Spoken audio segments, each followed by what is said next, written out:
Hey church, welcome to my family's dining room and welcome to this week's video edition of Bread and Broth. If you haven't done so already, go ahead and hit pause. Hit pause, warm up a cup of soup in the kitchen, and then come on back so that you can get your soup fix along with some study time, knowing that both friends and strangers are watching this along with you. Now, this week, we are finishing up our study of the three different prongs of Micah 6:8. That verse in which the prophet Micah says, "What does the Lord require of you but to do justice and to love kindness and to walk humbly with your God?" Now, we've already studied the first and the third, justice and then also humility. And so tonight it is time for us to cover that middle one, to round things out with a focus on how it is that we go about loving kindness. The book of Micah, along with the rest of the Hebrew Bible, was originally written in a language called Hebrew. In this verse, the word that the NRSV, the New Revised Standard Version, folks translated as kindness, is actually the Hebrew word chesed. Chesed shows up in the Hebrew scriptures hundreds of times, and it means so much more than what we typically think of as kindness. Among other things, chesed could also be translated as loving kindness, all one word, or steadfast love and mercy. And chesed is used to describe our loving care for one another, our loving devotion for God, and then God's loving mercy that is poured out for all of us.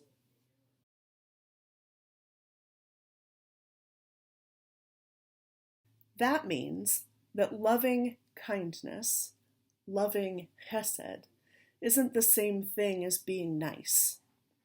When Micah says that God wants us to love kindness, he's saying that we are called to love loyalty, to love the kind of love that not only helps people, but also sticks around through thick and thin, to love the kind of love that holds people accountable, but also forgives. And just as we are called to do justice, not just think about it or like it or talk about it, but to do it, we're also called and required to love this sort of kindness, not simply to talk about it, not to do it begrudgingly, not even to do it joyfully, but to love doing it. Our guest speaker tonight is a sort of chesed hero here in our hometown. In her work with families and teachers throughout our Smithville schools, Lisa Manz does the work of loving kindness every single day. She is loyal to those families and teachers. She advocates for them. She helps them to create solutions when they are experiencing great need. And she also partners with us at Smithville First Christian Church so that we can do the same. So we have a message tonight, a video message recorded by Lisa Manz, the Family Resource Specialist for Smithville Schools.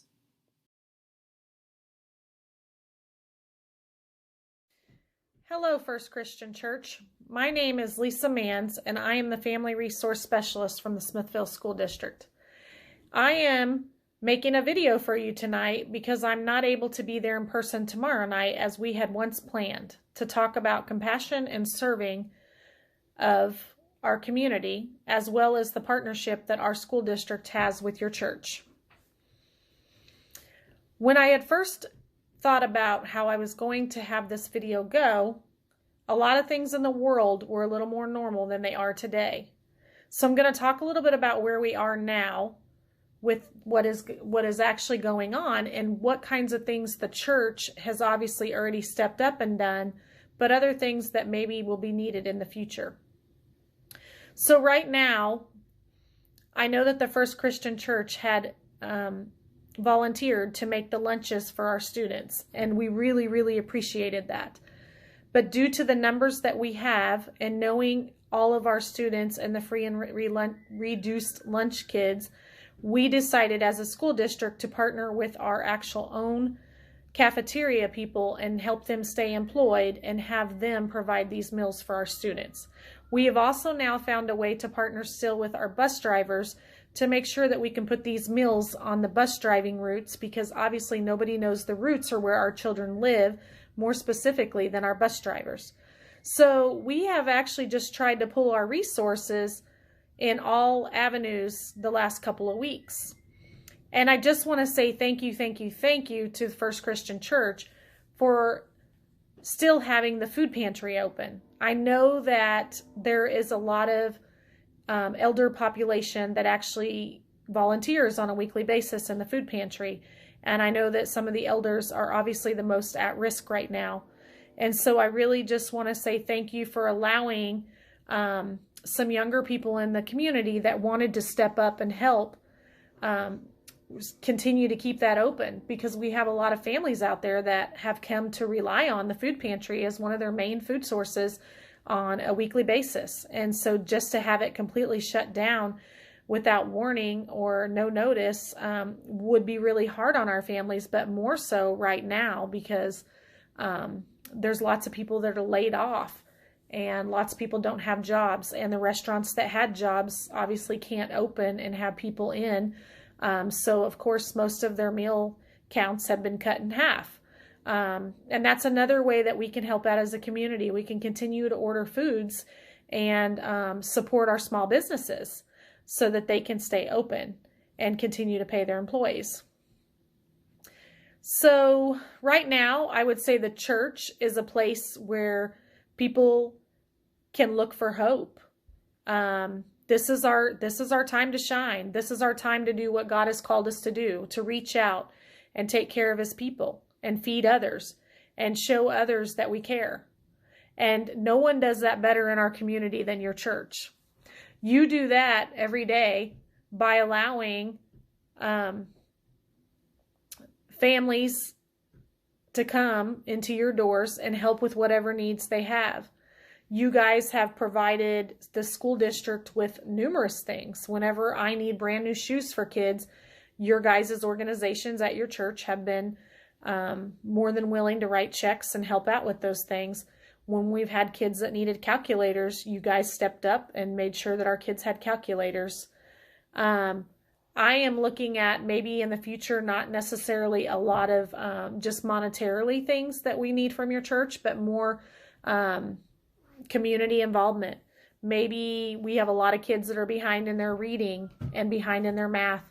And maybe just if you would just be one of those people that would come on a weekly basis just to step out in the hallway and go over some sight words and different things with kiddos, it could help raise kids' scores. It could help take the gap of their learning and make it better. I would just want to say right now, we have done a lot in 2 weeks as a city. We have put together food pallets at the elementary school at Horizon. And I am actually coming into the district tomorrow to go prepare food boxes for families that had requested. We sent out a Google spreadsheet and we had a lot of families actually say yes, they would use it and yes, they would need it. And that's a great thing because we have a lot of families that are very prideful and don't want to necessarily feel needy or feel like they can't do things on their own, but they are putting their kids first and they are asking for help and they're allowing us to make things easier for them. Going forward, I don't know what the summer looks like. I don't know what tomorrow looks like. It changes daily right now. But what I do know is that you guys are constant and you are someone that we can continue to rely upon. I know that the blessing box has been placed at your church from what I've been told. I haven't seen it yet. I'm going to come and see it tomorrow. And I've been trying to get the word out to families that it'll be there and that it'll continue to be filled and it'll meet needs as people need things and we may not even know when those times are. So we are always looking at other avenues and ways to show God's love. And I just want to say thank you.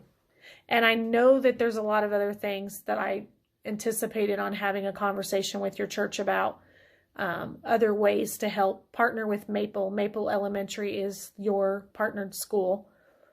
But right now, I didn't get the opportunity to really go and speak with administrators and get some more ideas going further, because we were actually called out of school before that meeting was to come. But obviously right now, we are needed elsewhere, and we are doing still God's work daily. Our kiddos aren't in school, but our kiddos are still learning. We are teaching them virtually. It's not easy for teachers, and it's not easy for students because they're not used to having conversations like I am with you right now. But it is better than nothing, and it still gives us the opportunity to show them and tell them how much they mean to us, and to allow them to feel some security in a time whenever, probably right now, they're probably pretty stressed out, not understanding why they're having to stay inside.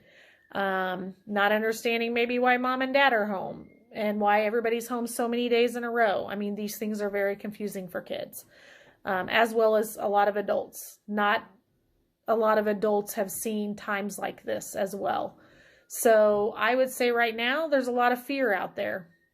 And so what can we do as people of the church? We can help try to make sure people don't fear everything. We can try to bring comfort where we know there's chaos. I am willing to partner with you all in any way that I can. We obviously have homeless families, and I have made sure that our homeless families are receiving meals, and anything else that they might need at this time.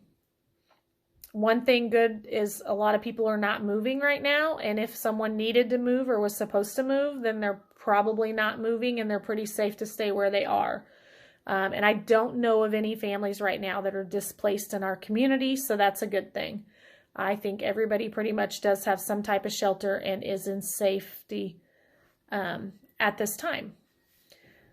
So I don't know. Obviously, I can't take any questions in this kind of format, but if you guys have any questions, please go ahead and let Laura know what some of those questions are.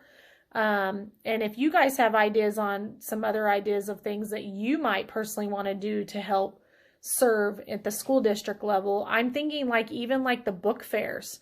Like, we don't have the staff to let out of their rooms, or when we have subs already, to maybe even staff our book fairs when they're ran for a week at a time.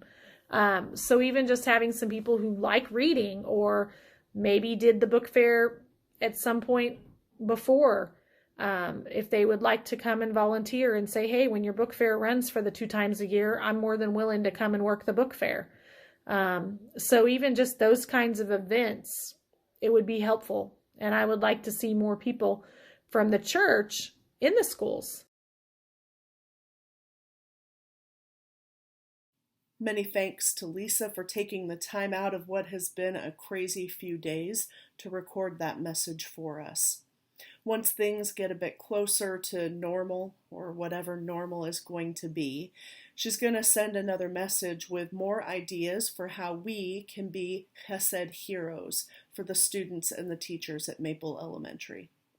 Now, in the meantime, if you want to help families who are in the greatest of needs right now, you can donate to our food pantry.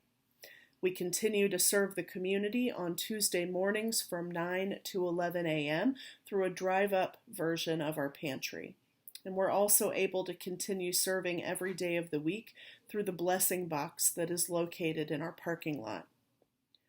Right now, we're in particular need of dry pasta, macaroni and cheese, peanut butter and jelly, hamburger and tuna helper meals, bologna, hot dogs, rice-a-roni. But every donation is going to be appreciated.